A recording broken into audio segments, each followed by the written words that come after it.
Hello students, welcome back to my channel Shubham lecturer. जितने भी student 27 फरवरी को 12th बायोलॉजी का पेपर देने वाले हैं वो आज के इस वीडियो को शुरू से लेकर लास्ट तक देखेंगे, क्योंकि इस वीडियो में मैं आपको बताऊंगा कि 27 फरवरी को 12th बायोलॉजी की कॉपी कैसे लिखें ताकि हम 70 में, ठीक है, 70 में से 65 प्लस मार्क बहुत ही आसानी से अचीव कर सके।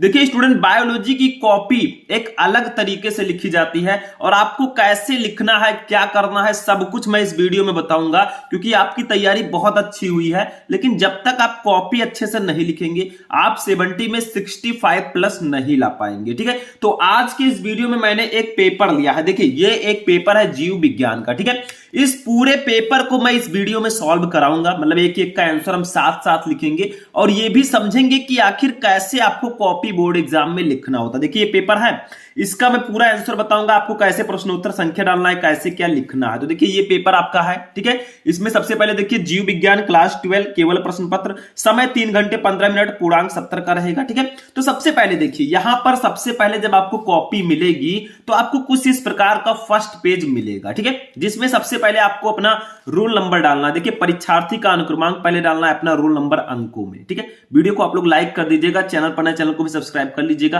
क्योंकि अभी बहुत सारे वीडियोस में आपको प्रोवाइड कराऊंगा। ठीक है, फिर आपने अंकों में अपना रोल नंबर डाला, फिर आपको परीक्षार्थी का अनुक्रमांक शब्दों में डालना है। जैसे आपका मान लीजिए रोल नंबर इतना है, देखिए आप अपना रोल नंबर डालिएगा, ये तो मैंने डेमो के लिए लिया है। देखिए 215461425, तो ऐसे लिखना है 21456142 5। ठीक है, ऐसे आपको लिखना है 21456142 5, ऐसे मैंने रोल नंबर लिख दिया। ठीक है, फिर विषय आपको जीव विज्ञान लिखना है, क्योंकि आप बायोलॉजी का पेपर दे रहे हैं तो जीव विज्ञान लिखेंगे। ठीक है, प्रश्न पत्र में केवल प्रश्न पत्र लिख देना है। अब देखिए यहां पर पेपर कोड यानी कि प्रश्न पत्र पर अंकित संकेतांक, तो आपने हिंदी और इंग्लिश का पेपर दे ही दिया है। ठीक है, अब आपको ये तो पता चल चुका होगा कि कोड, पेपर कोड क्या होता है। देखिए पेपर जब आपको मिलेगा तो साइड में एक कोड लिखा रहेगा। ठीक है, उसी को पेपर कोड कहते हैं, तो वो लिखा रहेगा, उसको यहां पर डालना होगा। ठीक है, फिर आपको परीक्षा का दिन डालना है, सोमवार, परीक्षा की तिथि 27/2/2023। ठीक है, फिर केंद्र का नाम अपने डालना है, कहां आपका सेंटर गया है, उस स्कूल का नाम, जैसे हमने लिख दिया सरस्वती इंटर कॉलेज गोंडा। ठीक है, तो ऐसे आपको पहले अपना पूरा डिटेल भरना होता है, ध्यान दीजिएगा। ठीक है, वहां पर जाकर फिर आपको प्रॉब्लम ना हो, कॉपी आए और आप अपना डिटेल बहुत अच्छे से भर सकें। तो यहां पर तो ये मैंने बताया कि कैसे आपको डिटेल भरना है, क्योंकि इसमें नाम तो आपको लिखना नहीं है, रोल नंबर ही लिखना है। ठीक है, तो रोल नंबर अच्छे से लिखिएगा, इसमें गलती नहीं होनी चाहिए। अब देखिए कॉपी कैसे लिखें। जब भी आपको कॉपी मिले, ये कॉपी है तो इस साइड में, लेफ्ट साइड में आपको क्या करना है, लाइनिंग कर देना है, ये ध्यान रखिएगा। ठीक है, लेफ्ट साइड में मैंने लाइनिंग कर दिया, ऐसे आपको पहले लाइनिंग करना है। अब देखिए यहां पर हम पेपर को सॉल्व करना स्टार्ट करते हैं। देखिए सबसे पहले देखिए आपके पास समय 3 घंटे 15 मिनट, पूर्णांक रहेगा 70 का, प्रारंभ के 15 मिनट आपको प्रश्न पत्र पढ़ने हैं। ठीक है, और सभी प्रश्न करने अनिवार्य हैं। आवश्यकता अनुसार अपनी पुष्ट नामांकित रेखा चित्रों द्वारा कीजिए, यानी कि जहां चित्र बनाना है वहां चित्र बनाइए। ठीक है, सभी प्रश्न के निर्धारित अंक उनके सम्मुख है। देखिए सबसे पहले आपको बहुविकल्पीय प्रश्न दिया जाएगा, प्रश्न उत्तर संख्या 1, ऐसे हेडिंग डालना होगा आपको। ठीक है, क्योंकि ये फर्स्ट क्वेश्चन का आप आंसर लिखने जा रहे हैं। ठीक है, बहुविकल्पीय प्रश्न, यहां पर 4 क्वेश्चन रहेंगे, 1 नंबर का 4 नंबर आपको इसके लिए मिलेगा। ठीक, तो पहले आपको प्रश्नोत्तर संख्या डालना होगा स्टूडेंट, कि आखिर आप फर्स्ट क्वेश्चन देखिए, फर्स्ट क्वेश्चन है, इसमें काखा गा है, तो प्रश्नोत्तर संख्या 1 हम डालेंगे। इसमें खंड नहीं है तो खंड नहीं डालेंगे। ठीक है, तो यहां पर खूब अच्छे से डालेंगे आप, और प्यारा प्यारा लिखिएगा। ठीक है, प्रश्नोत्तर संख्या, ठीक है, प्रश्नोत्तर संख्या 1। ठीक है, प्रश्नोत्तर संख्या 1, ये हमने हेडिंग डाल दिया। अब आपको क्या करना है, नीचे अंडरलाइन कर देना है खूब अच्छे से। ठीक है, चलिए कर लेते हैं।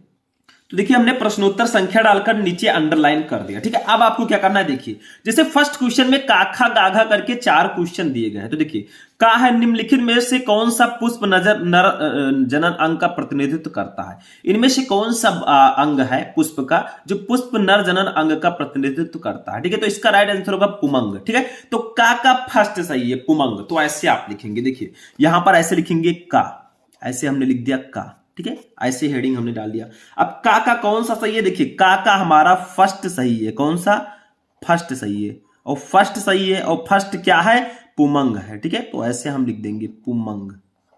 ठीक है, इस प्रकार से आपको अच्छे से लिखना होगा। देखिए इसमें कुछ है नहीं, बहुत सिंपल सा है, मतलब का हमारा ऑप्शन नंबर फर्स्ट सही है पुमंग, तो हम ऐसे करके पुमंग लिख देंगे, हमारा ये क्वेश्चन सही हो जाएगा। ठीक है, ऐसे ही आपको का खा गा करके लिखना होगा। ठीक है, जो सही होगा वो आपको लिखना होगा। ऐसे खा में देखिए, खा है मनुष्य में संतान का लिंग निर्धारण किसके द्वारा होता है, मतलब मनुष्य में संतान का लिंग निर्धारण होता है किसके द्वारा, तो देखिए फर्स्ट है मां के लिंग गुणसूत्र से, सेकंड है अंडाणु के माप से, थर्ड है शुक्राणु के माप से, फोर्थ है पिता के लिंग गुणसूत्र से। तो देखिए पिता के लिंग गुणसूत्र से होता है। ठीक है, तो इसका चौथा का कौन सा सही होगा, चौथा का आपका सॉरी खा का चौथा सही होगा, पिता के लिंग गुणसूत्र से। ठीक है, तो यहां पर ऐसे हेडिंग डालेंगे खा, ऐसे खा हमने लिख दिया। ठीक है, खा का कौन सा सही है, खा का चौथा सही है। ठीक है, फोर्थ ऑप्शन, तो यहां पर ऐसे लिख देंगे फोर्थ। ठीक है, अब फोर्थ में है क्या, देखिए फोर्थ हमारा सही है तो ऐसे कर देंगे। अब पिता के लिंग गुणसूत्र से, तो यहां पर लिख देंगे पिता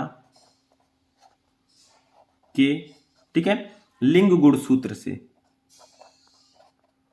लिंग गुणसूत्र से। ठीक है, गुणसूत्र से ऐसे कर देना, मतलब जो ऑप्शन आपका सही है, जैसे का फर्स्ट से ये पुमंग, तो आपको ऐसे फर्स्ट लिख देना। देखिए यहां पर राइटिंग मेरी अच्छी भले ही ना हो, लेकिन आपकी राइटिंग बहुत सुंदर होनी चाहिए एग्जाम में, ये ध्यान रखिएगा। ठीक है, नेक्स्ट देखते हैं, नेक्स्ट कौन सा है, देखिए गा वाला हमारा है, जेनेटिक इंजीनियरिंग का उपयोग होता है, कहां होता है, फर्स्ट है चिकित्सा में, सेकंड है कृषि में, थर्ड है इन दोनों में, फोर्थ है किसी में नहीं, तो इन दोनों में होता है। तो थर्ड का कौन सा ऑप्शन सही होगा, गा का, तो गा का आपका ऑप्शन नंबर कौन सा सही होगा, गा का होगा थर्ड सही। ठीक है, कौन सा, थर्ड सही होगा। थर्ड कौन सा ऑप्शन है, इन दोनों में। ठीक है, तो लिख देंगे इन दोनों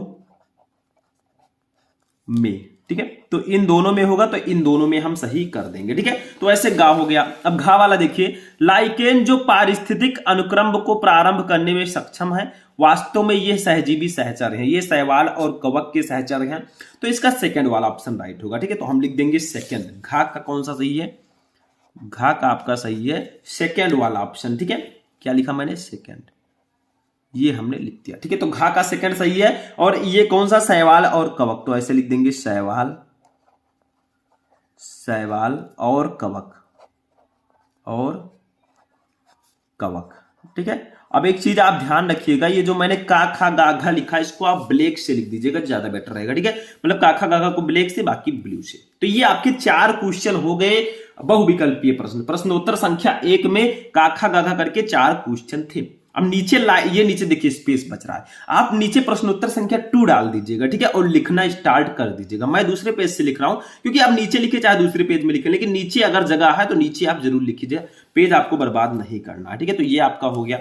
अब देखिए प्रश्नोत्तर संख्या 2 आता है, देखिए ये प्रश्नोत्तर संख्या 2, ये अति लघु उत्तरीय प्रश्न होगा, 1-1 नंबर वाला, इसको भी हम लिखेंगे अच्छे से। चलिए लिखते हैं, क्योंकि बहुत अच्छे से आपको कॉपी लिखना है। ठीक है, तो चलिए इसको लिखते हैं।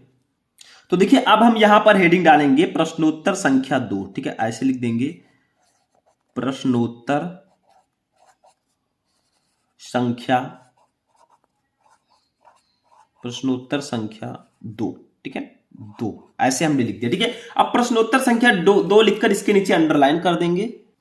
ठीक है, अब अंडरलाइन हमने कर दिया, ऐसे प्रश्नोत्तर संख्या 2 लिखकर ऐसे देखिए अब इसका आंसर लिखते हैं। जैसे देखिए का हमारा है, क्लाइनेफिल्टर एवं टर्नर सिंड्रोमों में गुणसूत्रों की संख्या लिखिए। देखिए ये आपके वंशागत एवं विविधता के सिद्धांत चैप्टर का क्वेश्चन है, क्लाइनेफिल्टर एवं टर्नर सिंड्रोम में गुणसूत्रों की संख्या कितनी होती है। ये सब जेनेटिकल डिजीज है, तो इसका आंसर हम लिखते हैं, तो ऐसे लिखेंगे का, यहां पर हम लिख देंगे का। ठीक है, या आप ऐसे भी लिख सकते हैं, देखिए प्रश्नोत्तर संख्या 2 का लिख सकते हैं, प्रश्नोत्तर संख्या 2 का खा लिख सकते हैं, या प्रश्नोत्तर संख्या 2 आपने लिखा, अब ऐसे का लिखकर आप हेडिंग का ऐसे लिखेंगे। ठीक है, का लिख दिया हमने, और इसका आंसर हम लिख देंगे। इसका आंसर क्या होगा, देखिए टर्नर सिंड्रोम में, देखिए मैं साथ में लिख रहा हूं, आप लोग साथ में बता रहा हूं, और आप लोग ऐसे लिखिएगा, टर्नर सिंड्रोम में गुणसूत्रों की संख्या, गुणसूत्रों की संख्या ठीक है, कितना होता है 44 प्लस XO, 44 प्लस XO। ठीक है, XO होती है ठीक है, जबकि क्लाइनेफिल्टर सिंड्रोम में, ऐसे लिखिएगा, खूब राइटिंग से आप लिखिएगा। ठीक है, जबकि क्लाइनेफेल्टर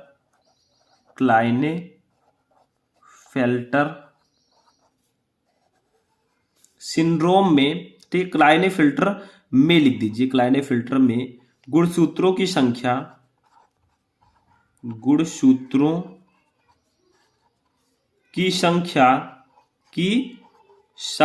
ठीक है, कितनी होती है? लगभग 44 प्लस XXXY, ठीक है, ये इतना गुणसूत्र हो जाता है, यानी कि 46 गुणसूत्र से ज्यादा हो जाता है। देखिए 44 2 46 रहना चाहिए, ठीक है, लेकिन इसमें ज्यादा हो जाता है, होती है, ठीक है। तो टर्नर सिंड्रोम में गुणसूत्रों की संख्या 44 प्लस XO होती है, जबकि क्लाइनेफेल्टर सिंड्रोम में गुणसूत्रों की संख्या 44 प्लस XXY होती है। ऐसे लिख देना आपको, बस हो गया, ठीक है, सिंपल सा है। तो का वाला आंसर हमारा हो गया। तो ऐसे हमें काखा गाखा करके लिख देना है। खा वाला देखिए, नर जर्म कोशिकाएं किस विभाजन द्वारा शुक्राणुओं का निर्माण करती हैं? तो आप लिख दीजिए, नर जर्म कोशिकाएं अर्धसूत्री विभाजन द्वारा शुक्राणुओं का निर्माण करती है, ठीक है, ऐसे लिख देना है, कुछ है नहीं इसमें, तो ऐसे लिख देंगे। खा वाला ऐसे डालेंगे। देखिए सिंपल से आपको लिखते हुए चले जाना है, इसमें कुछ खास नहीं है, तो ऐसे खा हमने लिख दिया, ठीक है। लिखेंगे नर जर्म, क्या था क्वेश्चन? नर जर्म कोशिकाएं किस विभाजन द्वारा शुक्राणुओं का निर्माण करती हैं? तो लिखेंगे नर जर्म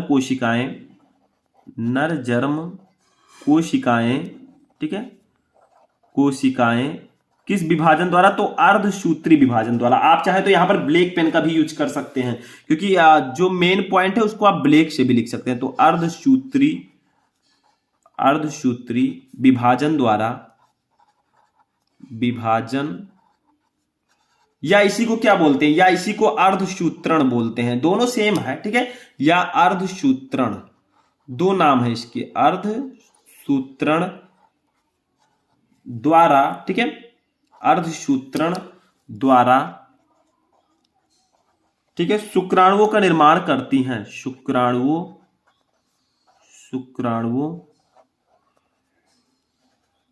का निर्माण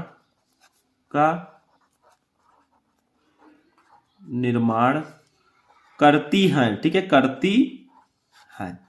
बस हो गया, इसमें भी कुछ खास नहीं है। देखिए दो तरीका है कॉपी लिखने का। आपने प्रश्नोत्तर संख्या 2 डाला, इसमें काखा करके आपने लिख दिया। चाहे तो आप इस प्रकार से भी लिख सकते हैं, प्रश्नोत्तर संख्या 2 का का, फिर ये वाला आंसर लिखिए। फिर आप लिख सकते हैं प्रश्नोत्तर संख्या 2 का खा, फिर ये वाला आंसर लिख सकते हैं। मतलब दोनों तरह से आप लिख सकते हैं, कोई प्रॉब्लम नहीं, नंबर मिल जाएगा, एक एक नंबर वाला है ये, ठीक है। आगे के जो क्वेश्चन होंगे जैसे लघु उत्तरीय प्रश्न, उसमें हम प्रश्नोत्तर संख्या 2 का का डालेंगे, प्रश्नोत्तर संख्या 2 का खा डालेंगे। इस प्रकार से हम वहां पर कॉपी लिखेंगे, ये ध्यान रखिएगा, ठीक है। ये तो छोटे छोटे क्वेश्चन है, तो मैंने ऐसे डायरेक्टली लिख दिया। अब देखिए, अब गा लिखेंगे। देखिए यहां पर एक चीज और ध्यान रखिएगा, जैसे हमें यहां पर पूरा क्वेश्चन पता है, ठीक है, दूसरे का हमें काखा गघा अंगा सब पता है, तो हमने ऐसे लिख दिया। अगर मान लीजिए आपको 2 क्वेश्चन पता है, 3 क्वेश्चन पता है, 2 नहीं पता है, तो आपको उस प्रकार से लिखना है, प्रश्नोत्तर संख्या 2 का का, प्रश्नोत्तर संख्या 2 का खा। क्योंकि मान लीजिए आपने 2 क्वेश्चन का आंसर लिख दिया, ठीक है, बाकी क्वेश्चन आपको कहीं आगे पेज में लिखना है, तब तो आपको प्रश्नोत्तर संख्या 2 का खा डालना होगा, ठीक है। तो दोनों तरह से आप लिख सकते हैं। अगर आपको पूरा पता है तब तो आप ऐसे लिखिए जिस तरह से मैंने बताया है। अगर आपको पूरा नहीं पता है तो क्या कीजिए, प्रश्नोत्तर संख्या 2 का लिखना, फिर प्रश्नोत्तर संख्या 2 का खा लिखना। फिर मान लीजिए कोई क्वेश्चन आपको नहीं आता था, आप बाद में लिखना चाहते हैं, तो वहां पर लास्ट में आप लिख सकते हैं प्रश्नोत्तर संख्या 2 का गा, ठीक है। मतलब इस प्रकार से मैं कह रहा हूं, कुल सभी पता है क्वेश्चन तो इस प्रकार से लिखिएगा, समझे। तो इस प्रकार से आप लिखिएगा। अगर कुछ पता है कुछ नहीं पता है तो उस प्रकार से लिखिएगा जैसा मैंने बताया, ठीक है। अब देखिए यहां पर तीसरा गा वाला क्वेश्चन देखते हैं क्या है। देखिए, परागकण मात्र कोशिका में गुणसूत्रों की संख्या कितनी होती है? यानी कि परागकण मात्र कोशिका जो होती है, कोशिका, उसमें गुणसूत्र की संख्या कितनी होती है, कितने क्रोमोसोम पाए जाते हैं परागकण मात्र कोशिका में, ठीक है। तो यहां पर लिख देंगे सिंपली हम लोग कि परागकण मात्र कोशिका, हमें सभी पता है तो हम ऐसे लिख रहे हैं, ठीक है। अगर हमें 2 पता होता तो हम उस तरह से लिखते। तो परागकण मात्र कोशिका में गुणसूत्रों की संख्या, ठीक है, गुणसूत्रों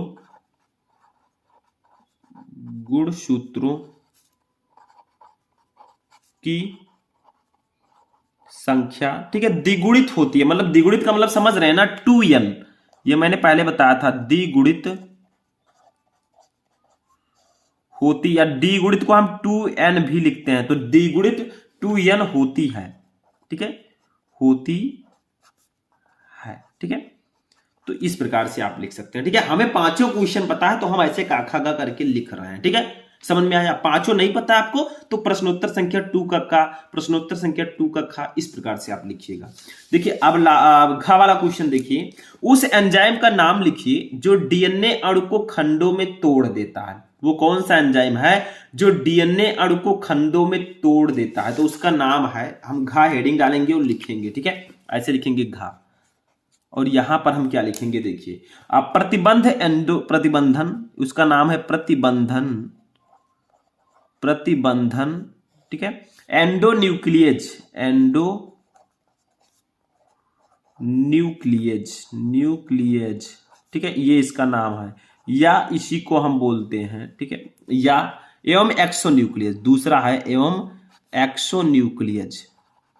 एक्सो देखिए आपको राइटिंग से लिखना है, मैं भले ही थोड़ा तेज लिखूं लेकिन एग्जाम तो आपको देना है। मैं तरीका बता रहा हूं कि आपको लिखना कैसे है, ठीक है। आप लोग अच्छे से जाकर लिखिएगा, थोड़ा स्पीड में मत बहुत ज्यादा, ठीक है। एक्सोन्यूक्लियज एंजाइम, डीएनए को खंडों में तोड़ता है, ठीक है, मतलब खंडों में तोड़ देता है। तो डीएनए को खंडों में तोड़ देता है, ठीक है। तो प्रतिबंधन एंडोन्यूक्लियज एवं एक्सोन्यूक्लियज एंजाइम जो होता है वो डीएनए को खंडों में तोड़ देता है। बस हो गया, सिंपल सा है। अच्छा देखिए अंगा नंबर हम देखते हैं, अभी एक और क्वेश्चन है उसको भी देख लेंगे। देखिए मैं एक एक क्वेश्चन स्टेप बाय स्टेप लिखा रहा हूं, ऐसे ही जाकर बोर्ड एग्जाम में आप लिखिएगा, पूरा नंबर आपको मिलेगा, ठीक है। मतलब ऐसे लिखेंगे, जब आपको पांचों पता होगा आप पांचों ऐसे लिख दीजिए, पांचों नहीं पता है तो दूसरा तरीका मैंने बता रखा है, ठीक है।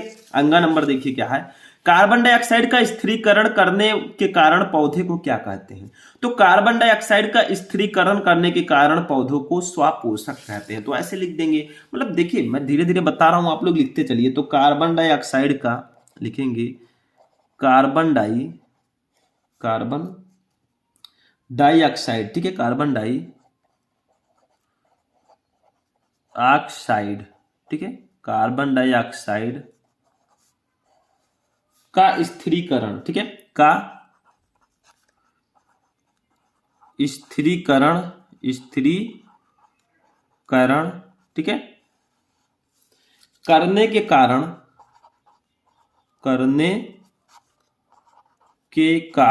ठीक है, करने के कारण पौधों को, ठीक है, क्या बोलते हैं? कार्बन डाइऑक्साइड का स्थिरीकरण करने के कारण पौधों को स्वापोषक बोलते हैं। ऐसे लिख देंगे इसको ब्लैक से थोड़ा अच्छे से, स्वापोषक, ठीक है, जो अपना भोजन स्वयं बना सकते हैं, जो अपना पोषण स्वयं कर सके, पालन पोषण, ठीक है, स्वापोषक कहते हैं, या स्वापोषी भी आप बोल सकते हैं, ठीक है, नो प्रॉब्लम। तो इस प्रकार से हमने काखा गाघा अंगा करके क्वेश्चन लिख दिया, ये 5 नंबर हमारा कंप्लीट, ठीक है।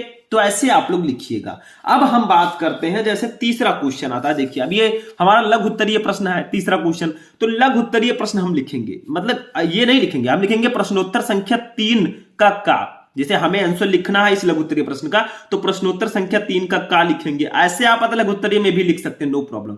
तो प्रश्नोत्तर संख्या 3 का, प्रश्नोत्तर संख्या 3 का खा, प्रश्नोत्तर संख्या 3 का गा, ठीक है। जैसे मान लीजिए हमें ये वाला क्वेश्चन पता है, कोई जरूरी नहीं है, ऐसा कहीं नहीं लिखा है कि जो क्वेश्चन पहले है उसका आंसर पहले लिखें, जरूरी नहीं है। जो क्वेश्चन आपको आता है उसका आंसर पहले लिखें। जैसे मान लीजिए मुझे पहले गा वाला आता है, ठीक है, तो हम क्या हेडिंग डालेंगे देखिए। तो देखिए हम इस प्रकार से हेडिंग डालेंगे प्रश्नोत्तर संख्या 3 का गा। देखिए 3 का गा क्या है? 3 का गा प्रतिरक्षा क्या है, जो हमारा इम्यून सिस्टम होता है, ये क्या होता है, ये आपसे पूछा गया है। अब देखिए एक चीज ध्यान रखिए, अगर आपको का वाला पता है तो प्रश्नोत्तर संख्या 3 का डालिएगा, खा पता है प्रश्नोत्तर संख्या 3 का खा डालिएगा, ठीक है। ऐसे जैसे मैंने यहाँ पर डाला है ना प्रश्नोत्तर संख्या 3 का गा, इसका मतलब क्या है? तीसरे के गा वाले का प्रश्न का उत्तर ये है, ठीक है। तो हमने हेडिंग डाल दिया प्रतिरक्षा, क्योंकि हमें बताना है प्रतिरक्षा क्या है। तो हमने लिख दिया हमारे शरीर में रोग जनकों से लड़ने की शक्ति होती है जिसे प्रतिरक्षा कहते हैं। मतलब हमारा जो शरीर होता है ये रोगों से लड़ने की एक शक्ति हमारे अंदर पाई जाती है जिसे हम प्रतिरक्षा कहते हैं, ठीक है। और ये हमें प्रतिरक्षा तंत्र के द्वारा प्राप्त होती है, यानी कि जो हमारा इम्यून सिस्टम होता है उसके द्वारा हमें प्रतिरक्षा प्राप्त होती है, इम्यूनिटी, ठीक है, प्रतिरक्षा। आगे देखिए, प्रतिरक्षा एक जैविक प्रक्रिया है जो संक्रमण, बीमारी या अन्य अवांछित जैविक हमलावरों के कारण के लिए पर्याप्त जैविक रोग प्रतिरोध होने की शक्ति का वर्णन करती है। यानी कि अगर मान लीजिए संक्रमण हो जाए, कहीं बीमारी हो जाए या कुछ भी हो जाए, तो ये हमें उन बीमारियों, उन संक्रमण से बचाने का कार्य करती है प्रतिरक्षा, ठीक है। तो ऐसे हमने प्रश्नोत्तर संख्या 3 का गा डाल दिया, समझ में आया। तो ऐसे ही अब आपको प्रश्नोत्तर संख्या 3 का का लिखना है तो ऐसे डाल दीजिएगा, हेडिंग खा लिखना है, हेडिंग डाल दीजिएगा, गा लिखना है, घा लिखना है, कुछ भी लिखना है आप हेडिंग डाल दीजिएगा, ठीक है। ऐसे आगे देखिए, लघु उत्तरीय प्रश्न में मान लीजिए हमें प्रश्नोत्तर संख्या 4 का लिखना है, तो ऐसे लिखकर आप आंसर आप लिख सकते हैं, ठीक है। मतलब मैं आपको बताना चाहता था आपको कॉपी कैसे लिखना। जैसे ये 6 का है तो निम्नलिखित पर टिप्पणी कीजिए, तो हम लिखेंगे प्रश्नोत्तर संख्या 6 का, ठीक है। ये पीसीआर हेडिंग डालकर लिख देंगे, प्रतिबंध नैम हेडिंग डालकर लिख देंगे। यानी कि आगे के जितने भी क्वेश्चन है सब में प्रश्नोत्तर संख्या, जैसे 7 है, अब 7 में देखिए ये दीर्घ उत्तरीय प्रश्न है, इसमें काखा नहीं है, 7 है, 8 है, 9 है, तो यहां पर प्रश्नोत्तर संख्या 7 डालकर आंसर लिख देंगे, क्योंकि इसमें काखा है नहीं। 8 है, इसमें प्रश्नोत्तर संख्या 8 डालकर आंसर लिख देंगे, नो प्रॉब्लम, ठीक। मतलब प्रश्नोत्तर संख्या 8 हमने डाला, आंसर लिख दिया। ऐसे 9 है, प्रश्नोत्तर संख्या 9 डालकर हम आंसर लिख देंगे। मतलब इसमें हमें काखा नहीं डालना है, जिसमें काखा है उसी में डालना है। और एक चीज और ध्यान रखिएगा, जब भी आप कॉपी लिखें, देखिए कॉपी में इतना ही बताऊंगा आज लिखना, ठीक है, कैसे आपको लिखना है ये एक आइडिया मैं देना चाहता था। कॉपी आप लिख रहे हैं, कॉपी जब लिख चुके हो, ठीक है, तो आप क्या कीजिए, अपने कॉपी में रोल नंबर डाल दीजिए, जैसे चाहे ऊपर यहां पर डाल सकते हैं या फिर सबसे नीचे यहां पर भी रोल नंबर अपना डाल सकते हैं, ठीक है, नो प्रॉब्लम।